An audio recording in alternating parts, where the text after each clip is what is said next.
ബീഹാറിൽ തെരഞ്ഞെടുപ്പ് യുദ്ധം അതിന്റെ സമാനതകളില്ലാത്ത അവസ്ഥയിലേക്ക് കടക്കുകയാണ്. ഇന്ത്യ മുന്നണിയും അതോടൊപ്പം തന്നെ NDA സഖ്യവും ആവനാഴിയിലെ അസ്ത്രങ്ങളെല്ലാം പുറത്തെടുത്ത പോരാട്ടം തുടരുകയാണ്. രണ്ട് ഘട്ടങ്ങളായിട്ടാണ് ബീഹാർ തെരഞ്ഞെടുപ്പ് നടക്കുന്നത്. നവംബർ 14 വോട്ടെണ്ണി കഴിയുമ്പോൾ ആരുടെ ചുണ്ടിൽ പുഞ്ചിരി വിരിയുമെന്നാണ് കാണാനുള്ളത്.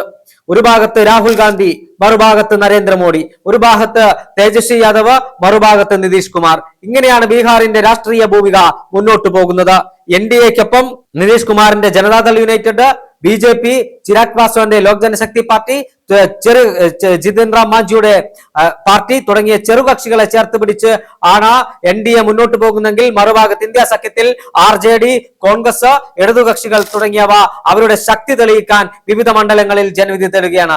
അസദുദ്ദീൻ ഒവൈസിയുടെ രാഷ്ട്രീയ പാർട്ടി 25ഓളം മണ്ഡലങ്ങളിൽ മത്സരരംഗത്തുണ്ട്.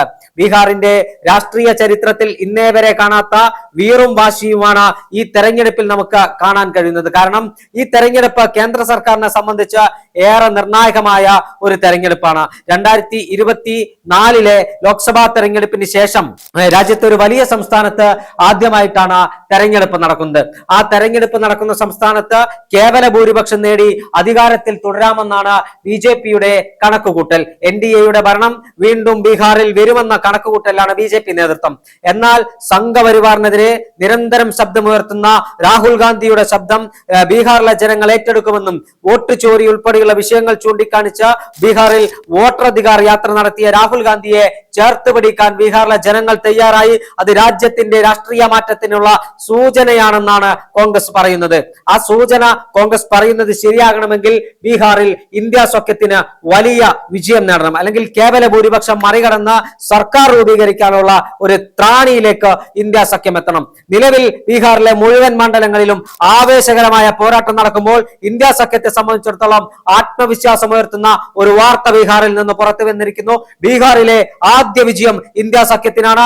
ഇന്ത്യ സഖ്യം ഒരു മണ്ഡലം പിടിച്ചെടുത്തിരിക്കുകയാണ്. അവിടെ NDA സഖ്യത്തിന് അല്ലെങ്കിൽ BJPക്കും നിതീഷ് കുമാറിനും മത്സരിക്കാൻ സ്ഥാനാർത്ഥികളെ നിർത്താൻ കഴിയാത്ത തരത്തിൽ ഇന്ത്യ സഖ്യം ആ മണ്ഡലത്തിൽ വിജയിച്ചിരിക്കുകയാണ്. അത് തന്നെയാണ് ഇന്ത്യ സഖ്യത്തിന്റെ ആത്മവിശ്വാസം വർദ്ധിപ്പിക്കുന്ന ഘടകം. നരേന്ദ്രമോദിക്കെതിരെ, സംഘപരിവാറിനെതിരെ, BJPക്കെതിരെ, കേന്ദ്ര സർക്കാരിനെതിരെ വോട്ട് ചോരി എന്ന ആയുധം കയ്യിലെടുത്ത കോൺഗ്രസ് മുന്നോട്ട് പോകുമ്പോൾ മറുഭാഗത്ത് RJDയുടെ സംഘടനാ സംവിധാനം കൂടി വോട്ടായി മാറിയാൽ വലിയ മുന്നേറ്റം സൃഷ്ടിക്കാൻ കഴിയുമെന്നാണ് കോൺഗ്രസിന്റെ കണക്കുകൂട്ടൽ. മറ്റൊരു ഭാഗത്ത് കേന്ദ്ര സർക്കാർ ബീഹാറിന് കഴിഞ്ഞ പൊതു ബജറ്റിൽ വാരിക്കോരി നൽകിയിരുന്നു. ബീഹാറിന്റെ മുഖമായ മക്കാന കർഷകർക്കടക്കം വലിയ വലിയ പദ്ധതികൾ നടപ്പിലാക്കിയ കേന്ദ്ര സർക്കാർ, ബീഹാറിന് സ്വന്തമായി IITകൾ നൽകിയ കേന്ദ്ര സർക്കാർ, കോച്ച് ഫാക്ടറി നൽകിയ കേന്ദ്ര സർക്കാർ, അതോടൊപ്പം ഏറ്റവും അവസാനം തെരഞ്ഞെടുപ്പ് അതിന്റെ പരിപാടിക്കലത്തിലേക്ക് ബീഹാറിലെ സ്ത്രീകളുടെ അക്കൗണ്ടിലേക്ക് 10,000 രൂപ വെച്ച് നൽകിയ സംസ്ഥാന സർക്കാർ. ഇത്തരത്തിൽ ബീഹാറിലെ ജനങ്ങൾക്ക് വാരിക്കോരി നൽകിയ അത് വോട്ടായി മാറിയാൽ വീണ്ടും NDAക്ക് ഒരു അവസരം ബീഹാർ ജനത നൽകുമെന്നാണ് നിതീഷ് കുമാറിന്റെയും BJPയുടെയും കണക്കുകൂട്ടൽ. എന്തായാലും ബീഹാറിലെ ജനത കാത്തിരിക്കുകയാണ്. പോളിംഗ് ബൂത്തിലേക്ക് എത്താൻ 2 ഘട്ടങ്ങളായി നടക്കുന്ന വോട്ടെടുപ്പിൽ നരേന്ദ്രമോദിക്കും രാഹുൽ ഗാന്ധിക്കോ അനുകൂലമായി, ആർക്കനുകൂലമായിട്ടായിരിക്കും ബീഹാറിലെ ജനത ചിന്തിക്കുക?